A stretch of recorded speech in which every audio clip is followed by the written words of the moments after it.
Pinatawad ng Pangulo ng United Arab Emirates ang 143 mga Pilipino na nahaharap sa iba't ibang kaso sa nasabing bansa.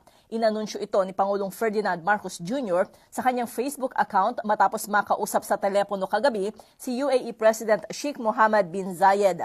Labis na nagpasalamat si Pangulong Marcos sa iginawad na pardon sa mga Pilipino na anya'y nagbigay ng kaluwagan ng dibdib para sa pamilya ng mga ito. Ilang taon ngayon lang kami nakakantan ng libre ng title. Yun ang masarap para sa akin. Dahil lang nagpresidente si Bongbong Marcos, doon lang tayo nagkaroon ng ganyang kami mga partners. Kami po ay nagpapasalamat sa inyo at kami po ay amin akong nahawakan itong titulo. Malaking bagay po sa aking mga pamilya, mga anak. Okay,